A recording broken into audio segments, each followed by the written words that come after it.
Hey, listeners! Welcome back to When Bad Things Happen to Good People. This is a podcast about censorship and the arts. My name is Todd Sullivan. My co-host, as always, is Oren Barter. Hello, everybody.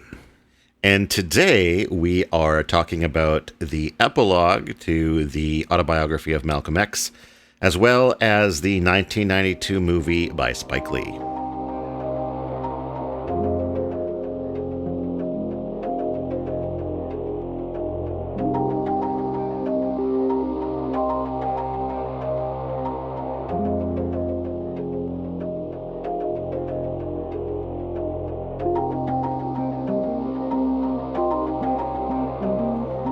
Well, here we are, Oren. We've finished our first book. We did. How does that feel? It feels great, and it was a really good read.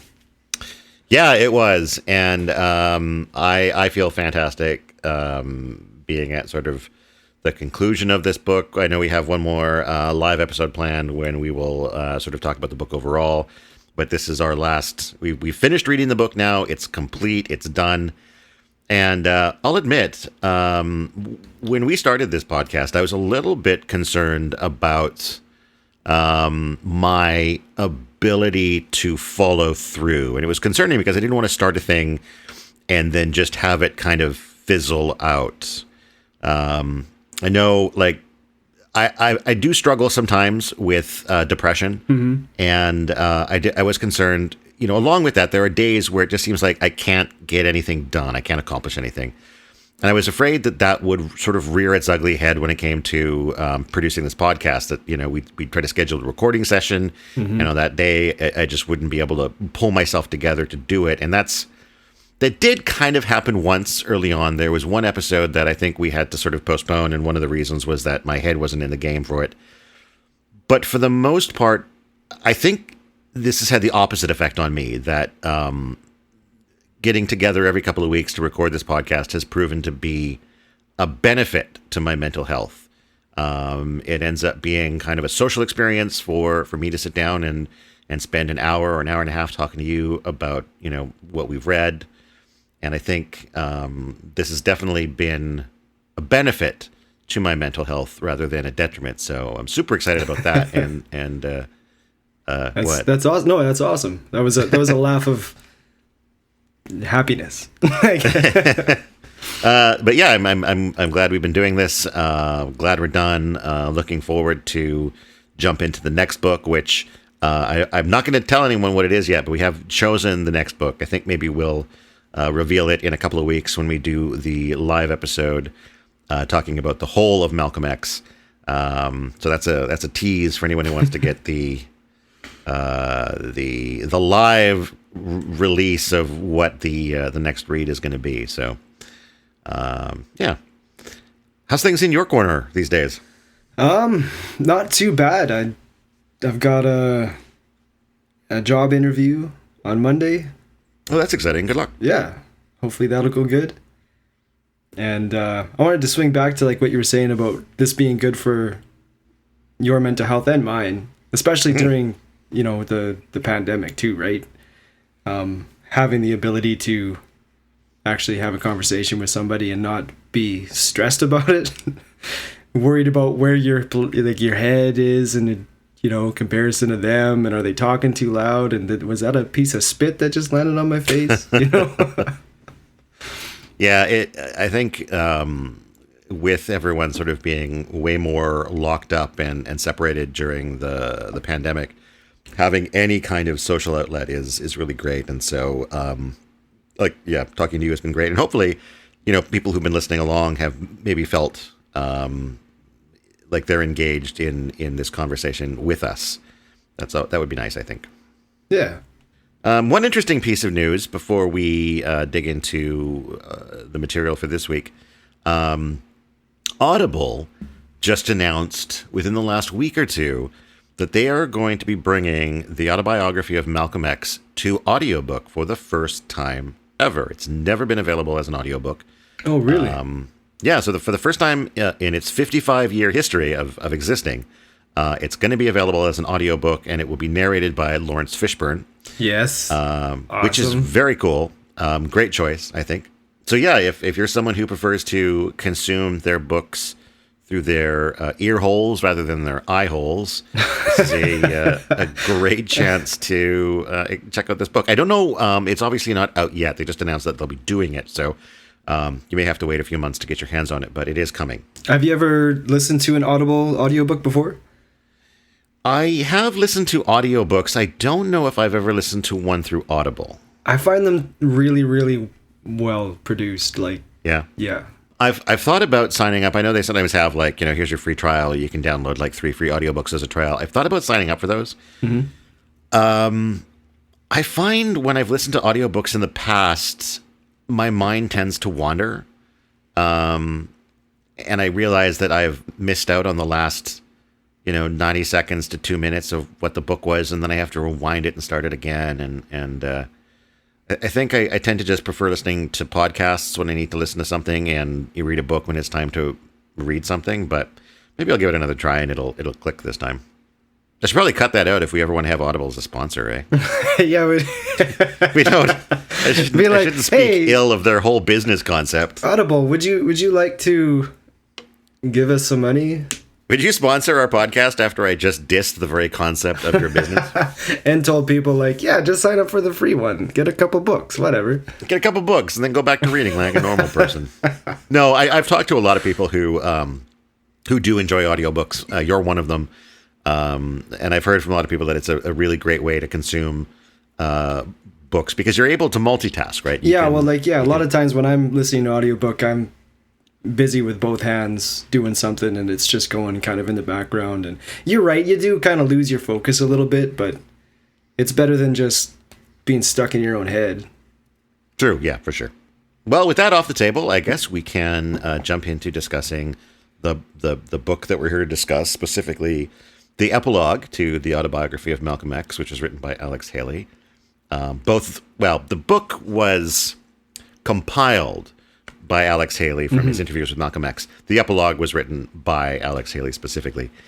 And I think one of the things I thought was interesting about the epilogue was actually information contained in the epilogue about how the epilogue came to be, which was, how about halfway through the process of kind of interviewing Malcolm and getting the information for the book, Alex Haley negotiated with him for basically permission to include a final section or the epilogue in which he would talk about his experience putting it together, and that would be something that Malcolm would not sign off on. Like it wasn't like it wouldn't be run past Malcolm for his permission. It was basically going to be, Alex Haley's raw discussion about his experience. So I thought that was interesting that it wasn't necessarily even there from the beginning, and it was something that, as they went through this process, he felt it was necessary, or felt that he wanted to communicate how the book came together. Well, and there was so much going on in that interaction between the two guys, like the two of them too, right? Like there was, like I could see how after years of talking with him, he'd be like, okay, I want to, write about my experience with you too. Well, especially because it sounds like it was, at least early on, somewhat of a rocky relationship. I believe, Malcolm initially said like, I don't trust you. Yeah. And I thought the whole, I remember, kind of wondering aloud early on in this podcast, what sort of process they had gone through in creating the book, whether or not what we basically were reading was the stories that Malcolm told literally verbatim out of his mouth, or whether or not it was sort of edited together from, a little bit from this interview here, a little bit from this interview over here. And from the way it's described in the epilogue, that's what it seems to be, that it was a lot of time spent talking to sometimes only get a little bit of information. And, sometimes the chapters are being put together with a little bit from a story here and then connecting to a little bit of a story from this interview that happened 3 days later. And so there was certainly, I think, a lot of work on the part of Alex Haley in sort of crafting this story in regards to how he wove together all the little bits and pieces that he probably had to work from. Mm-hmm. And so, it was interesting to get that look into how it went together. And as I said, too, early on, it seemed like there was a lot of kind of, I don't know if I would say tension, but, Malcolm X was participating, but maybe somewhat grudgingly. It sounds like, there were times when, Haley talks about how difficult it was getting information from Malcolm, how difficult it was to get him to talk about certain things, and how also, while they were conversing, Malcolm was keeping notes on little scraps of paper and stuff, and like he was always sort of had two thoughts going on at once. One is the story he was verbally communicating, but then also thoughts that were going down on these notes, and how Alex Haley started to actually collect those notes and sort of keep them to kind of inform the conversations with Malcolm as far as like what else was going through his head at the time that these conversations were going on, right? And like a lot of the notes that he wrote were like quotes or just little quips, and I found those very interesting because he does list quite a few of them in the epilogue. He does, yeah. And some of them are like super, super interesting. Mm-hmm.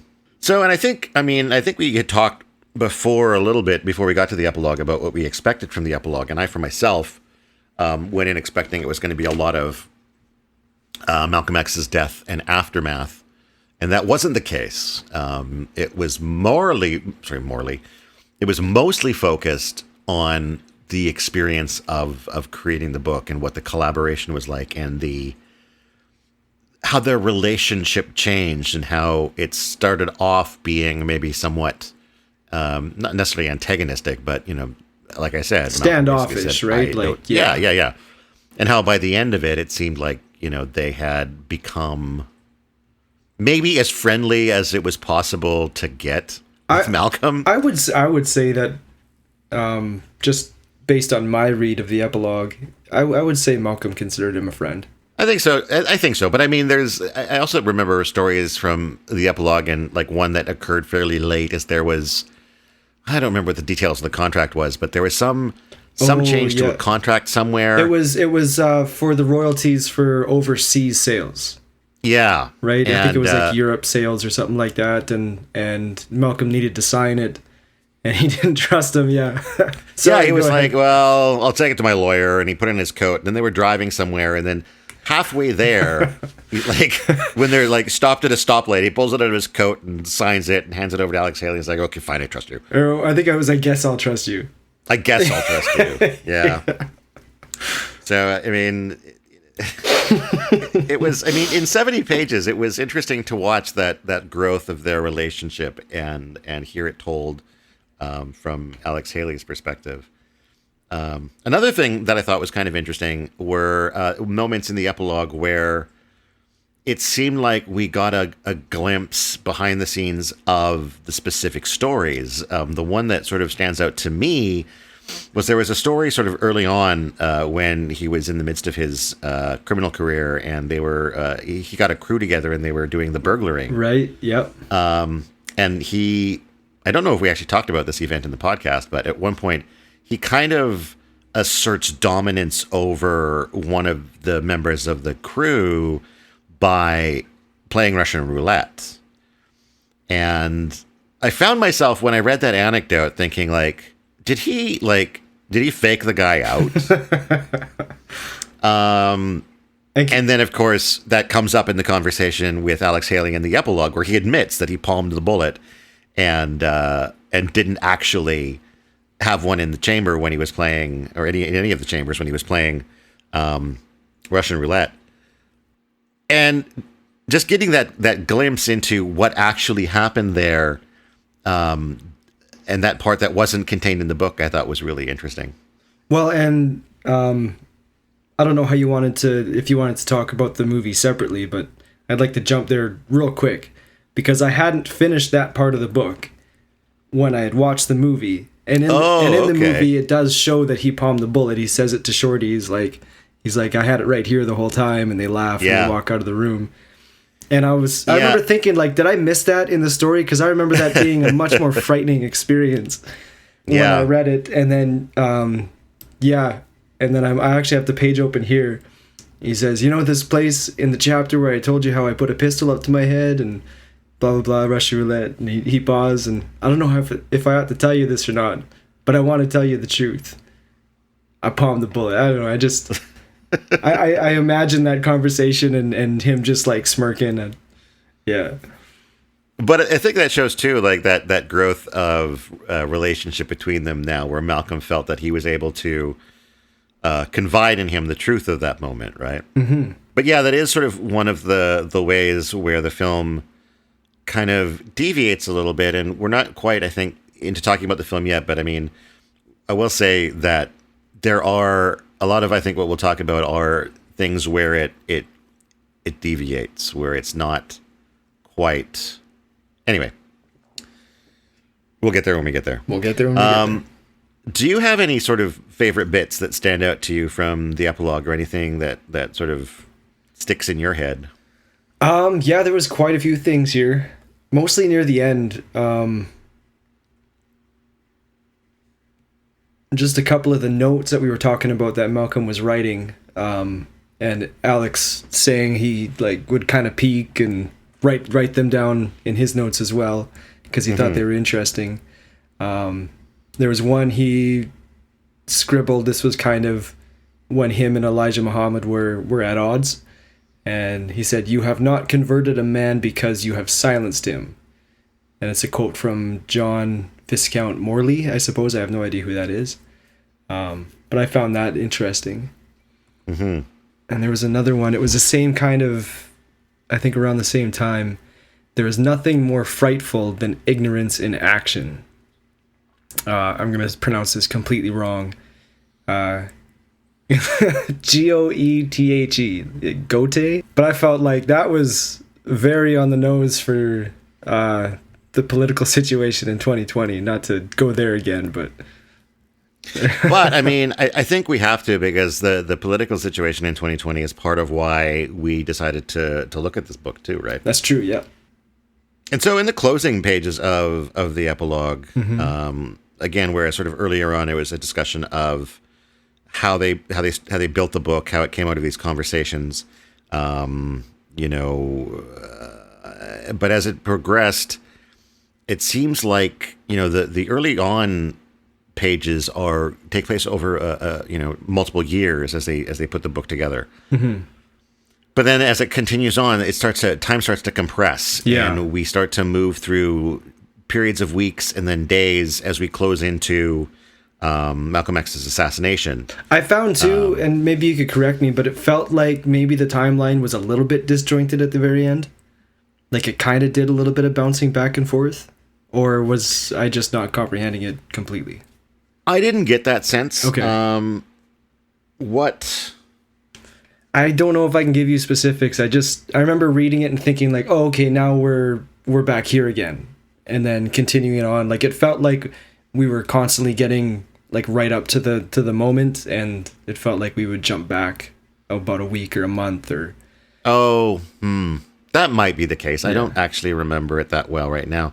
I just know that, they talked about, how the violence was, or potential violence was escalating. There were stories about where like he was driving somewhere and, these cars would cut them off and these guys came out to approach the car. And so their guys got out with shotguns and then, the other ones would go back into their car and head away. And sort of, there was just this constant, I think sense of, sorry, go ahead.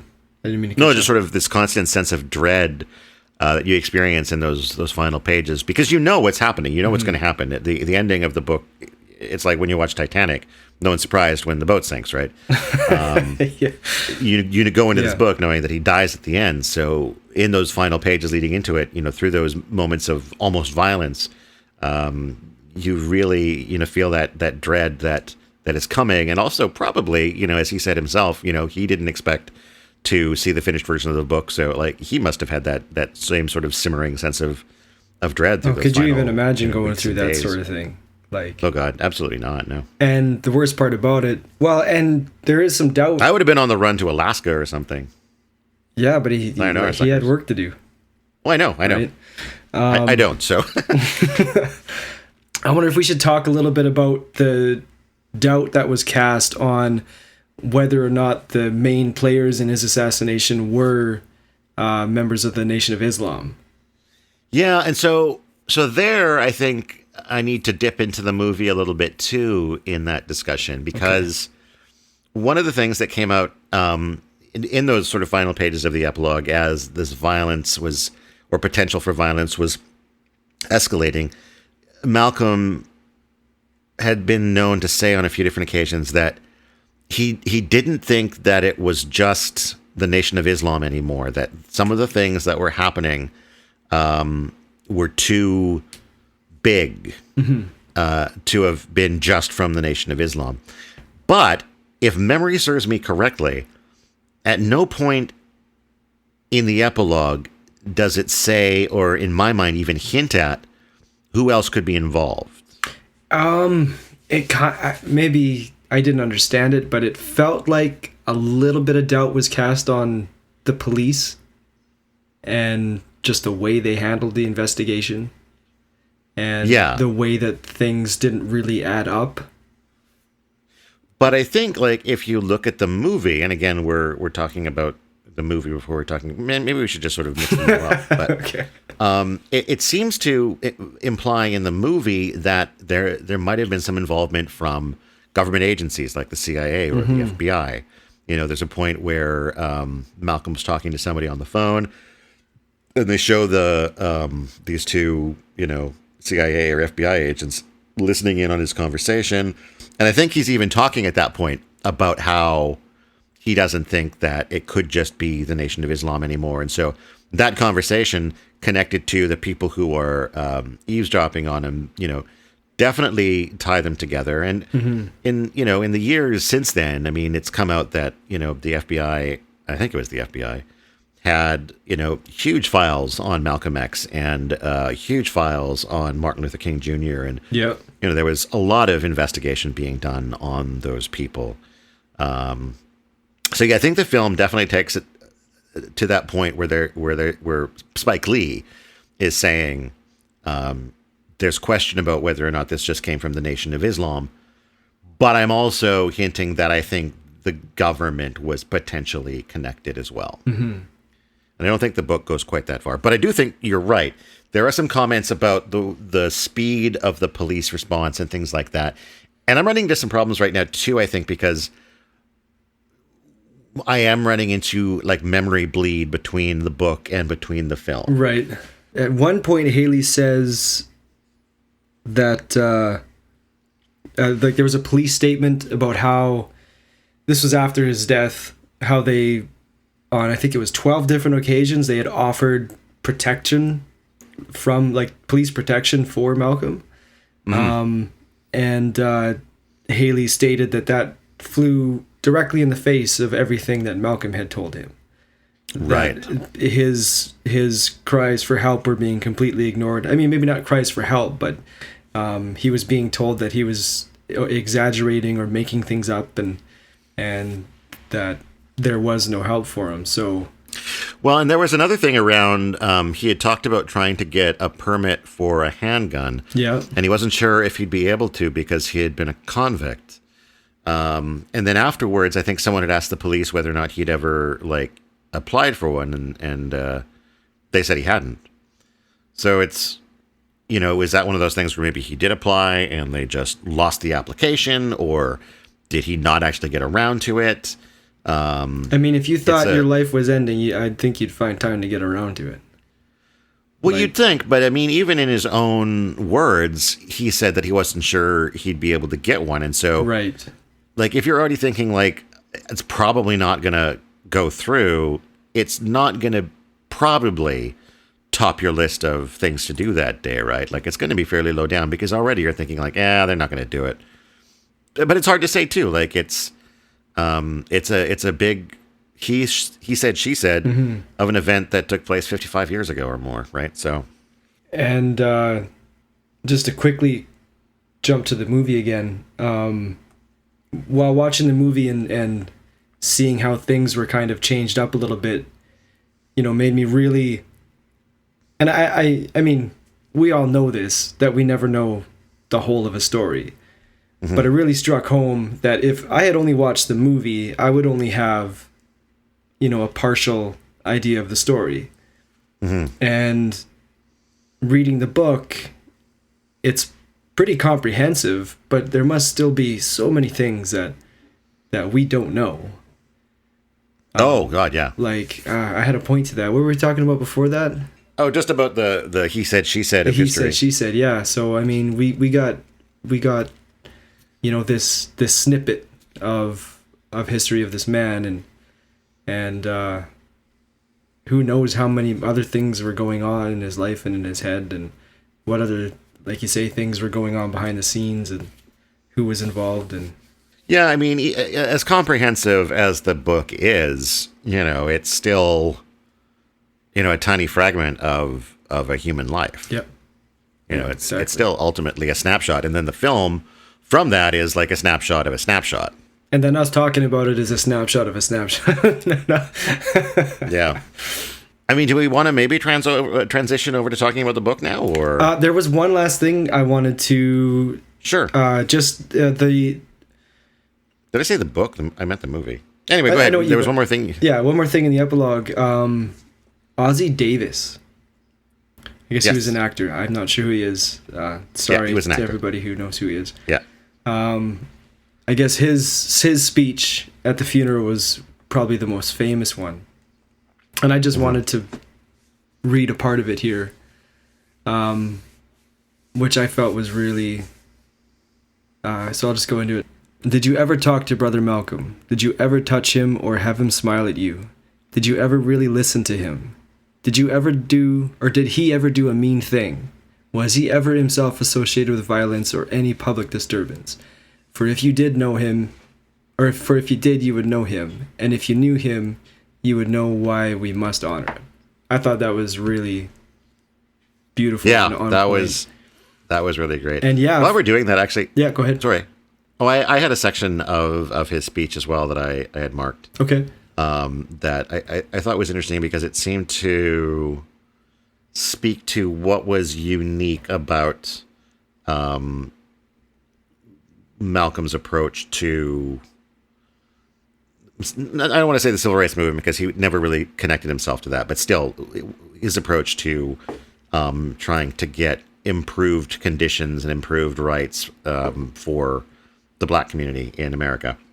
Protocol and common sense require that Negroes stand back and let the white man speak up for us, defend us, and lead us from behind the scene in our fight. This is the essence of Negro politics, but Malcolm said to hell with that. Get up off your own knees and fight your own battles. That's the way to win back your self-respect. That's the way to make the white man respect you. And if he won't let you live like a man, he certainly can't keep you from dying like one. And it also resonated with me in regards to, like, those criticisms that movements or groups get where, like, here's a Black Lives Matter rally being put together entirely by white people. Mm-hmm. When that's not the way that... anyway. No, I agree. I agree with you. But speaking about Ozzie Davis and his what do they call them when they do is it a eulogy or I think it was... Yeah, it is a eulogy. Yeah. It's a eulogy. It wasn't necessarily like a recording from the funeral, but he read his eulogy at the closing of the film. That was him, Ozzie Davis, as an actor who read his eulogy in those closing moments of the film. Well, that tied together. Mm-hmm. And so, I mean, now that we're sort of talking about the film, I was really struck by the opening moments, which feature basically, audio from one of Malcolm's speeches. I don't know necessarily which one. But as he's talking, the footage cuts between an American flag that is gradually burning up. Which, what a bold thing to do in a movie. And then also footage of the police beating of Rodney King in the 1990s. The beating of Rodney King, there were 4 police officers that basically brutally beat this black guy. And the 4 police officers were acquitted of any crimes. Of course. And then that led to like massive riots in LA. But one of the reasons it got a lot of news coverage, and probably why the officers were ever charged in the first place, was because the beating was taped on video. A person who lived nearby where it took place had filmed the whole thing. And so that footage from that beating, along with the burning American flag, is what we see at the beginning of Malcolm X. And it's such a profound statement of nothing's changed, right? Yeah, and the movie this is was the world made. we're in. The movie was made how many years years we're in after? right now? Yeah. About 30, 35 years or so, 30-ish. And I just, as I was watching it, I was just thinking, like, we could re-release this film into theaters today and, have footage of any other sort of, police attack on a black person there, or footage from Black Lives Matter protests, or, and it's just as relevant. The fact that the fact that we have made almost no progress is just as factual. Yeah. So yeah, Almost I was 60 years. Yeah. Yeah. And I think, obviously the rest of the movie, it was really, well put together, but just those opening moments struck me so hard. I guess because of the amount of time that there's been since then, to think that it's still no better than it was in, 1990, whatever, when they made that film and when Rodney King was beaten. And it's still really no better than, 1965. So let's talk about the movie. First of all, Denzel Washington is fucking kills it in this movie. Oh, he kills it in every movie. Yeah, but this particular, like, he was electric. Yeah. His performance was stellar, and there were moments towards the end of the movie where, like, I felt like he wasn't just playing Malcolm X. It was like it was almost a full embodiment. Mm-hmm.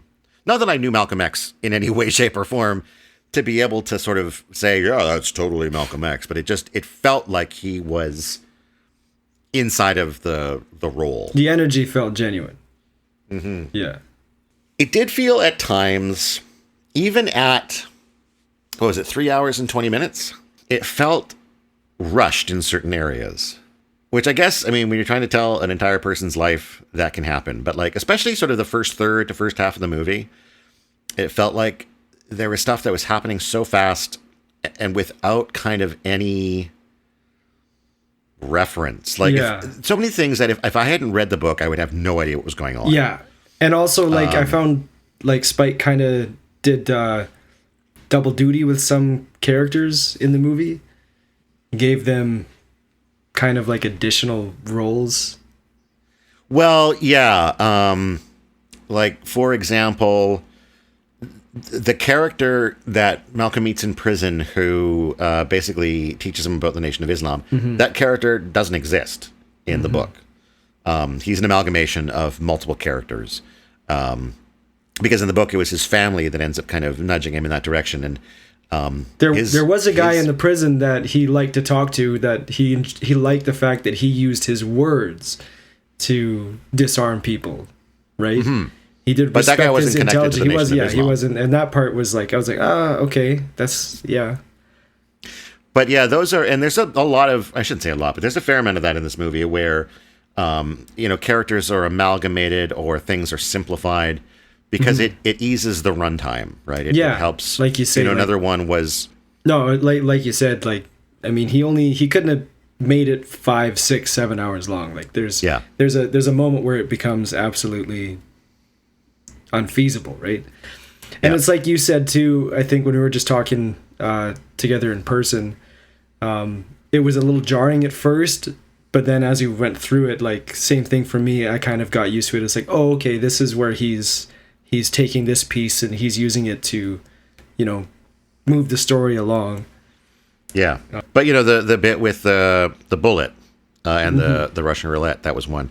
The way that kind of shit went down between him and West Indian Archie was modified a little bit to streamline that part of the story. Yeah.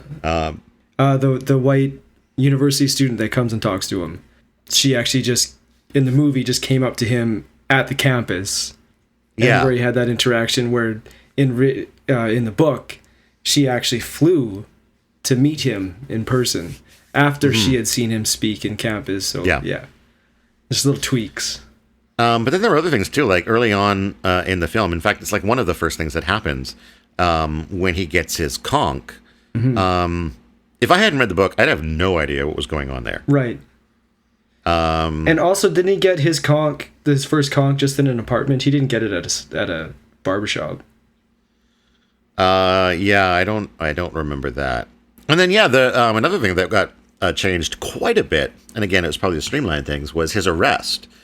The conditions of his arrest are completely different, but they also use it as a way to pull in one of the more amusing stories from the book, which is kind of the conch almost gone wrong, where and so I guess, I mean, here I am criticizing the film for doing a thing without explaining it when I'm not sure we've ever discussed much what a conch is, but it's a process using lye and other things.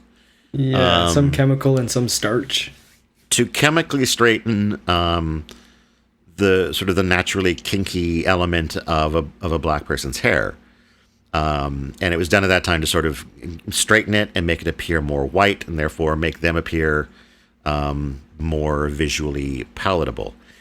But because of the lye that was used in it, you had to sort of keep it in your hair as it was kind of burning, because lye will burn you, kind of until the last minute that you couldn't take it anymore.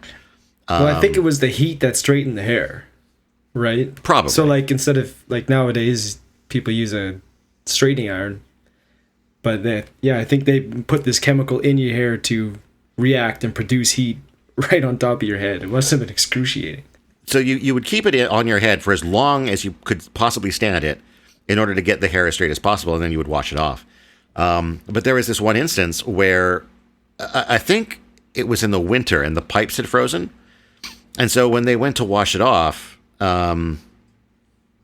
turn on the sink, nothing comes out. Run into the bathroom sink, nothing comes out. And Malcolm eventually had to just dunk his head in the toilet bowl. And that was an amusing anecdote in the book. It didn't really have to do with anything, but they brought that story over and attached that to the moment where he gets arrested in the film.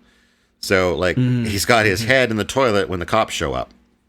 And haha, that's funny. Except that's not how he was arrested. You know, he was arrested trying to get that watch repaired or whatever. Right. Yeah, that's right. So that was another, it was a streamlining thing because you didn't have to go into all this story about the watch and the pawn shop or the repair shop and everything else. And they also managed to include a fun anecdote. So, I mean, you can see the choices they made, but it's always, I think because I watched the film so close to having read the book, it just seemed really weird to see these moments that, assuming that the book is correct, and I don't see why it wouldn't be, that are objectively not what happened. This is supposed to be, I mean, I guess it's based on a true story, but it's just so weird to see things that didn't happen. Yeah, no, I or at least feel you. Didn't happen the way they happened. And if you hadn't read the book, you'd have no idea. Yeah, I wouldn't have understood what was going on with the conking, or it felt like there were a lot of moments early on that I wouldn't have necessarily kind of, like, everything was happening so fast and so, without much explanation. It felt like I was being propelled through this stuff that, I don't know, I felt disconnected from. Did you end up enjoying the film, though, or do you think that feeling kind of perpetuated until the end? No, I did enjoy the film very much. I would say from about somewhere between a quarter to a third of the way through, I felt like the pace slowed down to the point where it was more normally paced. It didn't feel so rushed, and it felt like everything that was going on made more sense. But that might just be because that's the point where I kind of got over that feeling of things are different. This is weird. And I just kind of was in a mode of going with it. But I did like it. I enjoyed it very much. Yeah, I did too. And like you said, Denzel was amazing. And there's I'll admit I haven't watched a lot of Spike Lee's films, but the few that I've seen, he's got a kind of a signature shot that's really iconic that he uses in maybe not all of his films, but a lot of them.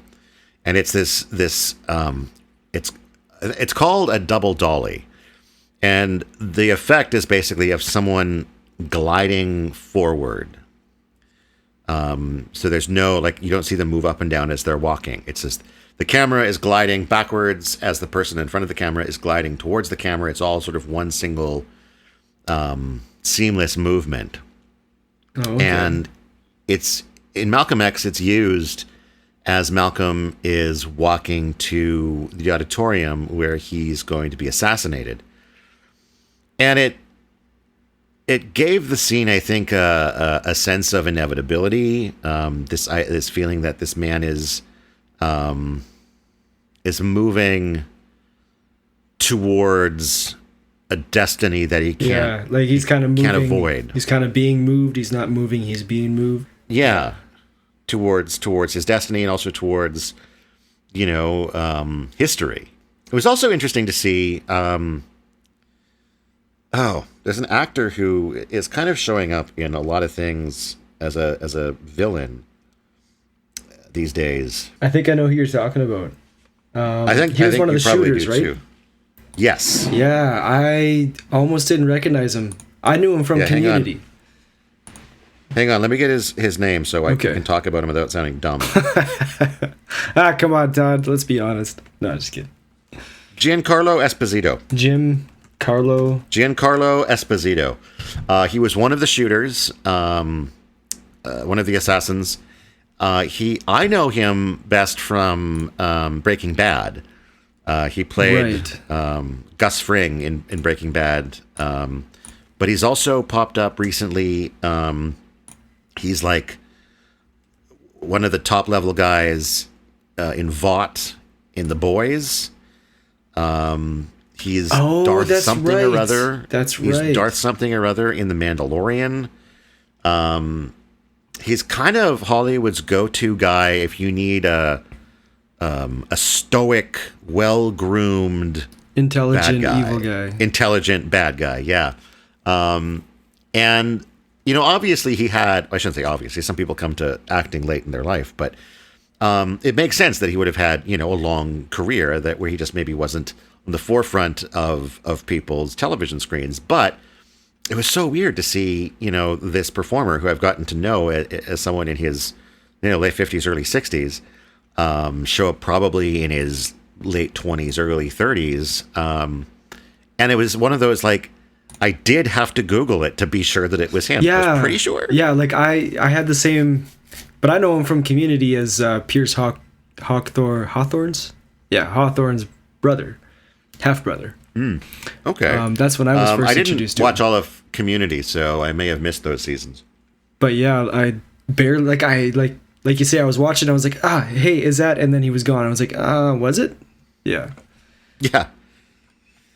But yeah, I think overall, I would say if you're curious about the life of Malcolm X, there are probably worse ways to, get to know his story than by watching the film. Although I did also read there was a documentary made about him in the 70s that is apparently really, really very good. And in fact, I've seen some reviewers of the Spike Lee film say that you get a better understanding of him through the documentary rather than the Spike Lee film. And interestingly, the documentary, I believe, was produced by the same guy who had owned the rights to the Autobiography of Malcolm X. And part of the reason that he put the documentary together was because he was struggling to get a film adaptation of the autobiography off the ground, because they tried for years and years and years and years to get it done. Oh, okay. And I guess something else that I discovered from Googling things, Denzel Washington had played Malcolm X on stage in a show. I don't remember what the show was called, but he had played Malcolm X prior to being cast as Malcolm X in the film. So, came at it with even some experience. And he had been attached through at least one other director. He had been cast as by one director, who then eventually stepped down because there were a lot of people saying it needed to be made by a black filmmaker, who eventually was Spike Lee. And I do think Spike Lee made a really good film, and I do think, politically, Spike Lee is probably a great choice for, that sort of, that story. But I also think if you really want to, if you really are interested in getting to know who Malcolm X was, you can't go wrong with actually reading the autobiography. You're not going to get as much out of the movie. Yeah, definitely.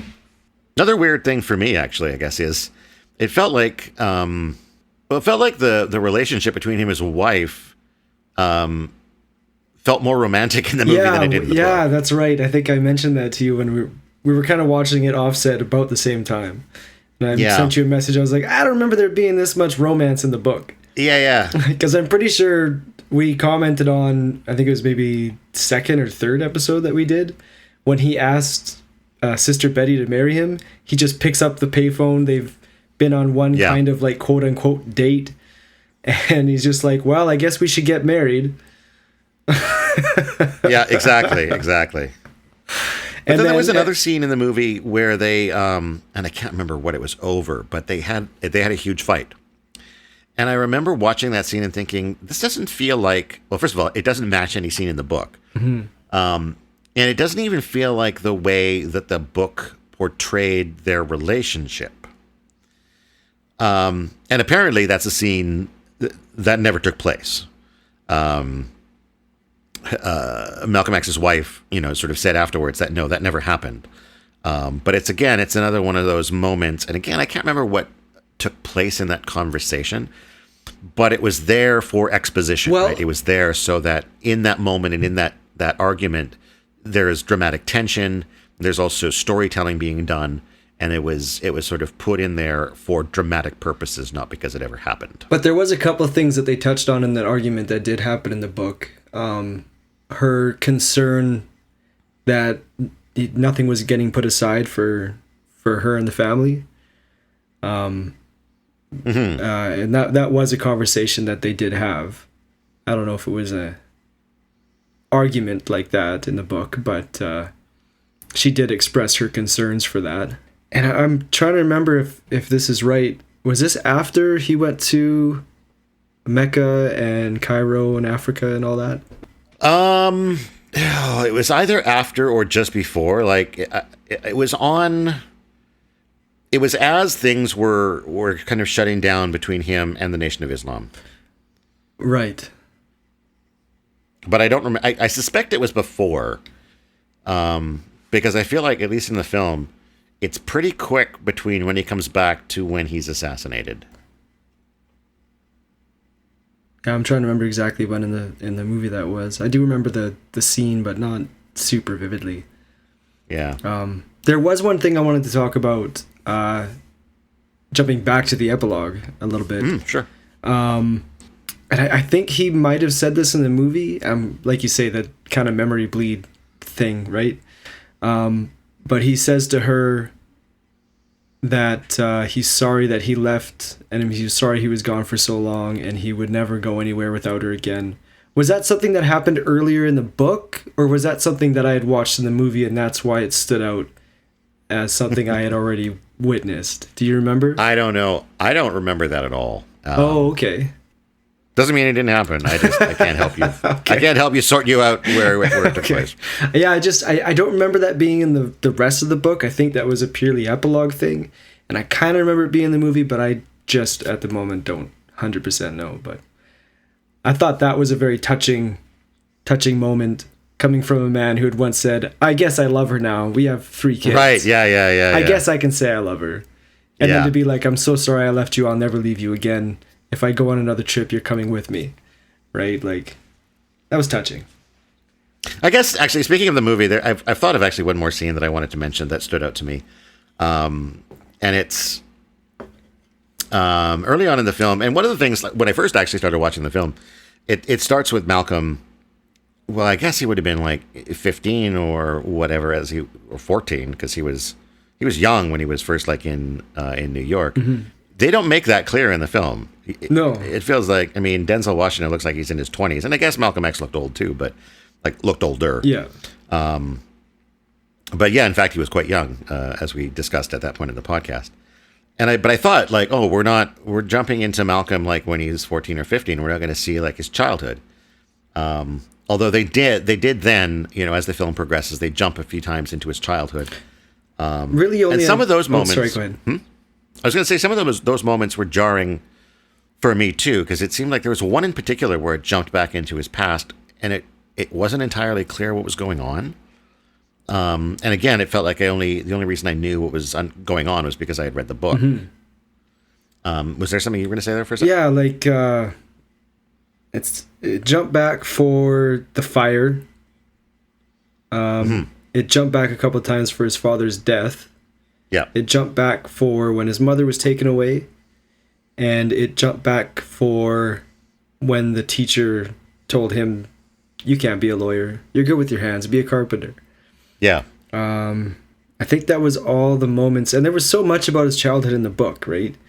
And yeah, I think those are all the moments that it jumped back into his childhood in the movie. But I wanted to mention the one about the fire, because that moment gets kind of doubled up on when later on in the film, near his death, Malcolm's home is firebombed, presumably by the Nation of Islam, and they did intercut it with the scenes from the fire when he was a child, and it just felt like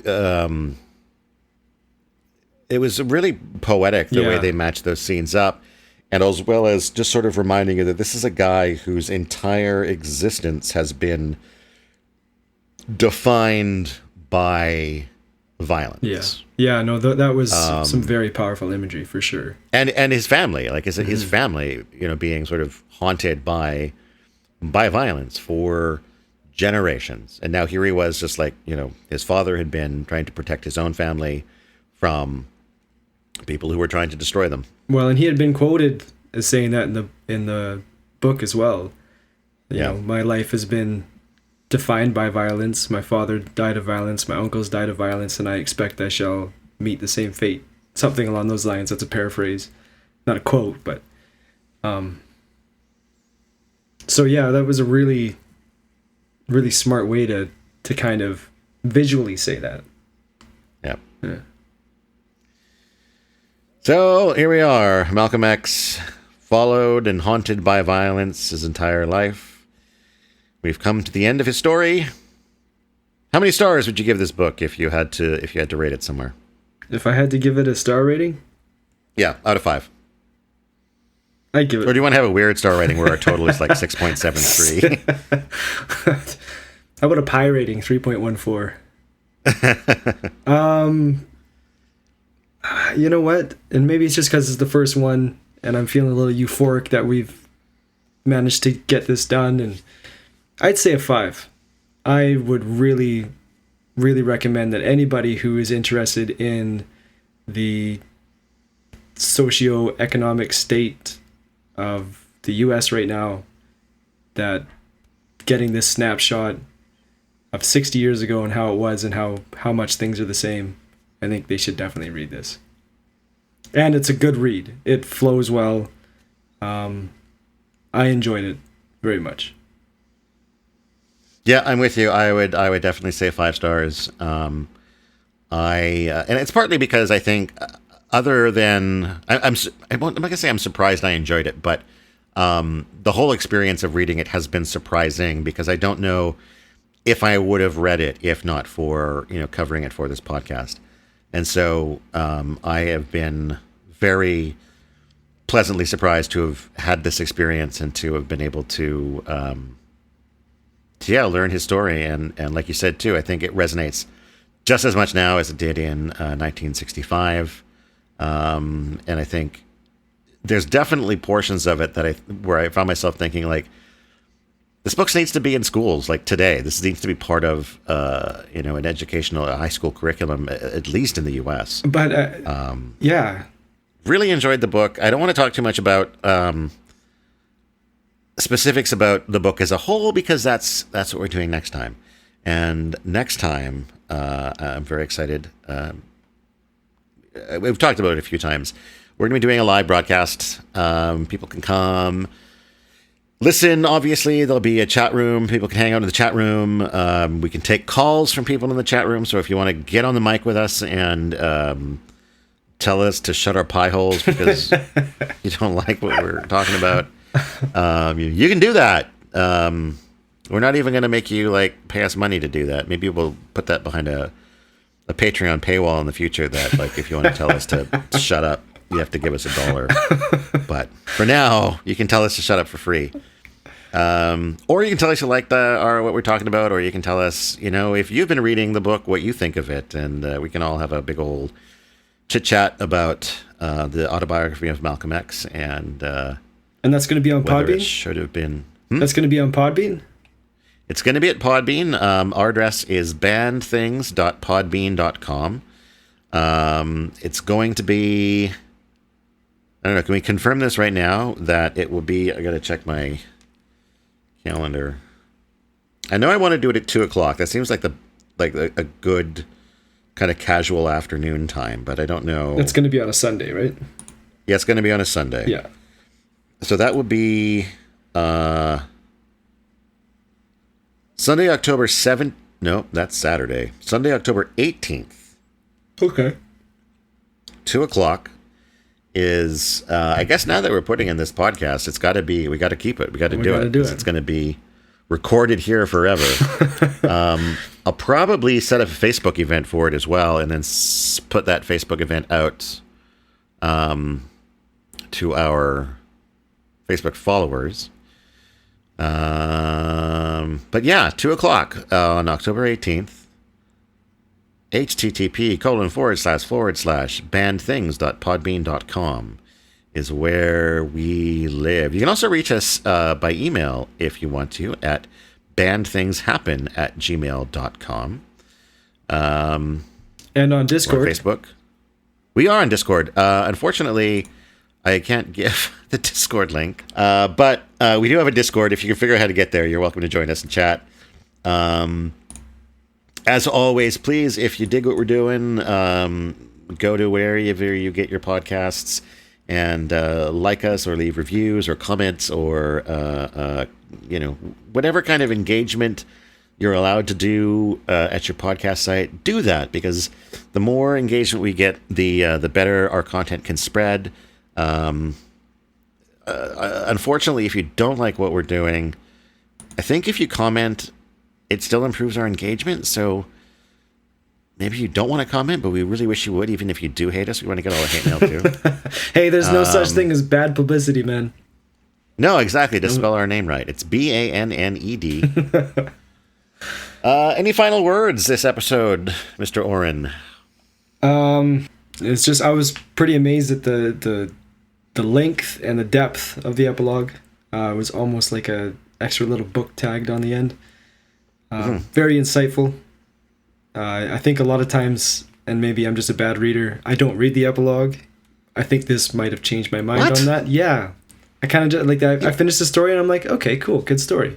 No. The story's not finished. It's like, I can understand not reading an afterword. Oh, maybe that's what I'm talking about, an afterword. Okay, because you got to read the epilogue. It's the end of the story.